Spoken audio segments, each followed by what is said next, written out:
Oke guys, balik lagi bareng gue Demi di channel Caramel Popcorn, channel spesialis yang khusus membahas film-film Asia terbaik yang berisikan cewek-cewek Asia cantik dan seksi cuy. Mantap nih ya. Karena kalau bukan film Asia bukan Caramel Popcorn, kalau bukan cewek Asia seksi cangkul-mencangkul di dak beton rooftop nih juga bukan Caramel Popcorn namanya. Oh, kepanasan dah. Film yang akan kita bahas kali ini adalah sebuah film yang bergenre drama romance dari Jepang nih yang berjudul The Elder Sister tahun 2020 cuy. Film yang diproduksi dengan kode PPPD strip 355 ini berdurasi tayang 1 jam 58 menit dan dibintangi yang tidak lain dan tidak bukan seperti biasa nih adalah kakak kita semua yang baik hati nih, yaitu kakak Meguri Fujiura cuy. Beres vakum bulan puasa sebulan nih kita gas setiap hari ya. Berkisah tentang seorang wanita yang mempunyai adik perempuan, yang dimana sang adik mempunyai pasangan laki-laki yang juga ia sukai. Dan dibalik rasa bersalahnya kepada sang adik, sang kakak yang juga diceritakan tidak bisa menahan perasaannya, ia pun harus merasakan dilema dan berbuat hal yang menyakiti perasaan adiknya sendiri. Apakah yang akan terjadi dengan persaudaraan dua kakak beradik ini di ending cerita? Penasaran gimana alur cerita dari film ini? Siapkan cemilan kalian, langsung aja dah kita gas ke pembahasannya cuy. Libin nam namang tetai puda laiga komen halok. Hai pelipluy karena lahap hontoni pun medai. Skuy dah. Sembarang aja dah. Bahasa Jepang udah nyampur. Skuy dah. Laiga. Skuy dah. Aduh. Di awal film kita akan diperlihatkan seorang wanita yang baru saja pulang dari kantornya karena baru selesai bekerja. Wanita ini bernama Meguri. Mbak Megu adalah seorang wanita yatim piatu yang tinggal hanya dengan saudari perempuannya yang bernama Yuka.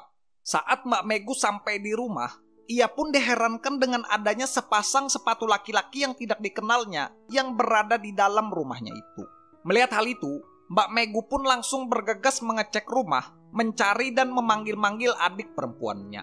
Akan tetapi diceritakan, tak ada satupun orang yang menjawab akan panggilannya itu. Saat Mbak Megu mengetuk kamar Yuka dan membuka pintu, betapa kagetnya Mbak Megu malah memergoki adik perempuannya yang sedang dicangkul-cangkul oleh seorang pria.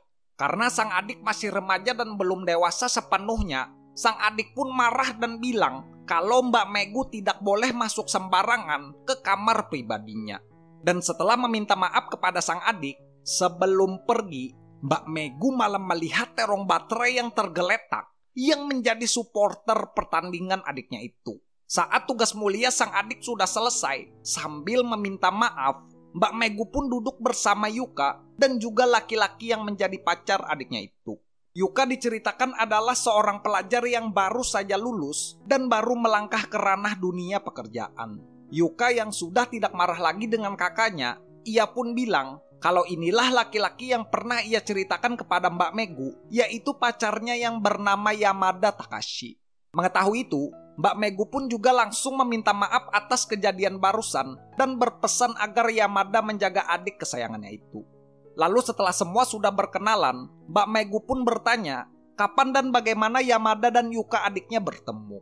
Yuka yang ternyata satu pekerjaan dengan Yamada, ia pun bilang kalau ia bertemu Yamada saat minum-minum di acara kantornya mereka. Inti dari permasalahan pun terjadi saat Mbak Megu yang diceritakan sudah lama tidak dicangkul-cangkul. Mbak Megu yang ternyata tertarik melihat Yamada cupu, ia malah memperlihatkan gunung saljunya kepada pacar adiknya itu. Melihat bola-bola salju keluar menampakkan wujud aslinya, Yamada cupu pun tidak bisa menolak, melirik mata melipir ke kiri sedikit dengan tidak berani menggerakkan kepala karena takut ketahuan Yuka. Berhubung sudah lega melihat bola-bola salju bergelindil-gelindil dan lelah mendengar Yuka yang mencerewetinya, Yamada pun bilang kalau ia ingin segera pulang dan beralasan ingin bekerja. Mendengar hal itu, Yuka yang masih bocil, ia pun marah dan merajuk pergi karena ingin masih bersama Yamada. Yamada yang sebenarnya risih dengan Yuka karena selalu cerewet dan banyak permintaan, hal itu pun tidak mempengaruhi keinginannya untuk pulang ke rumah. Akan tetapi saat sudah sampai di belakang pintu, Mbak Megu malah tiba-tiba menghampiri Yamada guna berniat untuk menawarkan bola-bolanya. Yamada cupu yang lagi-lagi melihat bola-bola bergerak cepat bergelindil-gelindil menghampirinya, meskipun terancam ketahuan dengan sisa-sisa keyakinan yang ia miliki, Yamada pun berani mengambil resiko itu karena tahu kalau keadaan sudah genting akibat melihat bola-bola yang sudah retak dan hampir pecah di tempat. Dengan gerak cepat, Mbak Megu pun juga berhasil mengeskrimkan ikan lele yang terlihat membeku keras di freezer kulkas pada saat itu. Besoknya, Yamada cupu yang tahu kalau Yuka sedang tidak berada di rumah karena masih merasa kentang. Ia pun rela bolos kerja agar bisa menghampiri Mbak Megu untuk memintanya cangkul-cangkul. Melihat Yamada terlalu cupu dan merasa kasihan, Mbak Megu pun mau mengeluarkan tenaganya untuk memimpin jalannya pertandingan. Mereka berdua pun langsung melakukan adegan cangkul-cangkul yang berdurasi tayang perdana selama 40 menit. Besoknya, Yamada yang ternyata diceritakan menginap di rumah Mbak Megu dan Yuka, tentu saja dengan rencana yang sudah matang. Yamada pun bersiap menunggu Yuka terlelap tidur untuk menghampiri Mbak Megu ke kamarnya. Melihat Yamada cupu datang menghampirinya dengan kasih sayang seorang kakak, Mbak Megu pun lagi-lagi menerima niat baik Yamada yang ingin melanjutkan babak kedua mereka. Dua anggota Kamen Rider ini pun terus melakukan adegan cangkul-cangkul unlimitednya mereka di tepi sudut ruang dan waktu. Dan filmnya pun berakhir saat Mbak Megu dan Profesor Katasuke ahli sains peralatan ninja yang sudah tidak takut lagi cangkul-cangkul di depan Yuka adiknya sendiri. Cuy. Aduh, apa ini?